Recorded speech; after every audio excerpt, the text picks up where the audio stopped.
जय माता दी भक्तों, हमारे YouTube चैनल में आप सभी का स्वागत है।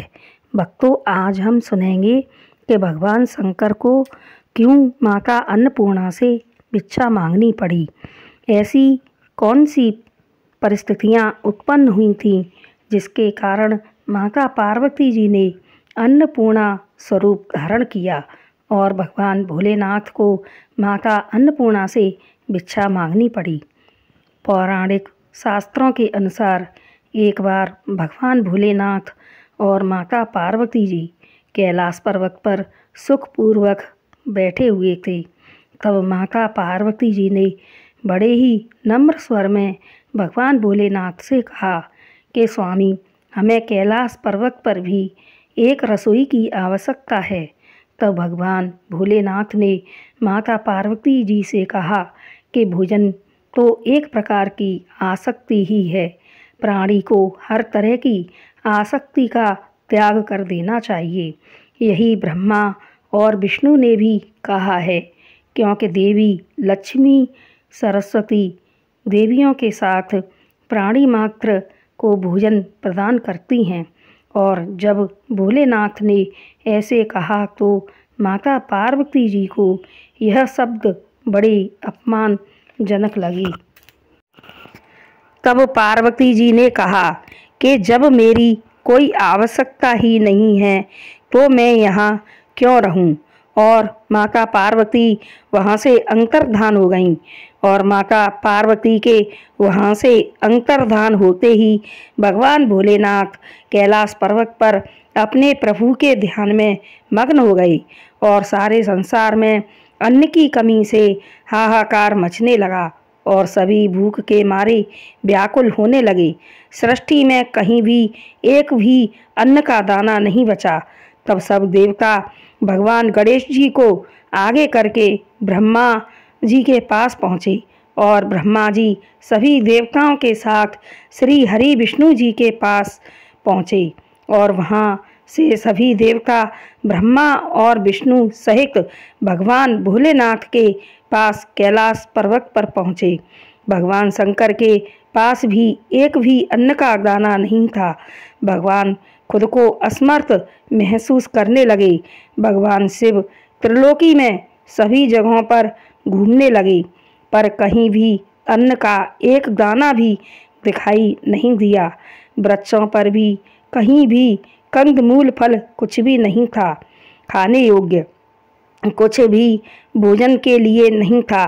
ना ही स्वर्ग में हविष्य और स्वाहा थी, ना ही पाताल लोक में।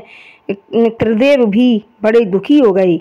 सारे संसार में प्राणी त्राहिमाम त्राहिमाम करने लगे और त्रिदेव विचार विमर्श कर जान गए कि जिस अन्न को उन्होंने आसक्ति कहा था वह इस सृष्टि के प्राणियों के लिए कितना जरूरी है।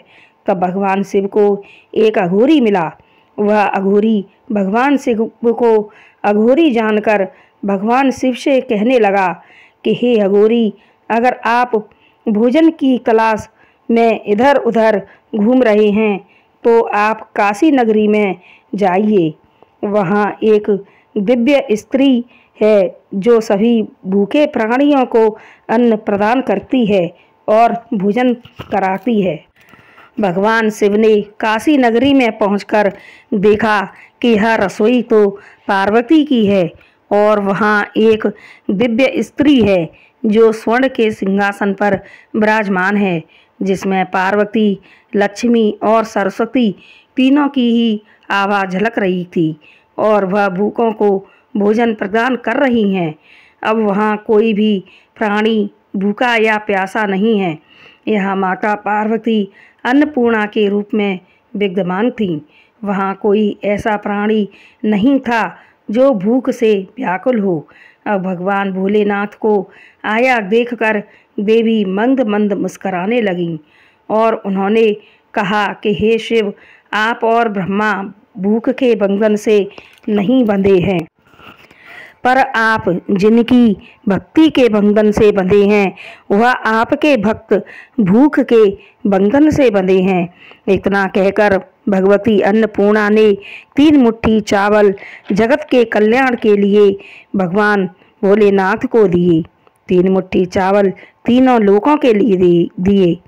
भगवान शिव ने यह चावल तीनों लोकों के पालनकर्ता भगवान विष्णु को तीनों लोकों में बांटने के लिए दिए। फिर भगवान विष्णु ने यह चावल त्रिलोक की भूख शांत करने के लिए तीनों लोकों में बराबर बराबर बांट दिए। आज भी माता अन्नपूर्णा काशी में काशी की महारानी के रूप में विद्यमान हैं और यह निश्चित करती हैं कि कोई भी प्राणी भूखा न रहे। सभी देवताओं ने माता अन्नपूर्णा की स्तुति की और संसार में अन्न की पूर्ति करने वाली देवी को माता अन्नपूर्णा का नाम दिया। बोलो अन्नपूर्णा माता की जय। तो भक्तों, अगर यह कहानी पसंद आए तो हमारे चैनल को लाइक, शेयर और सब्सक्राइब करें। जय माता दी।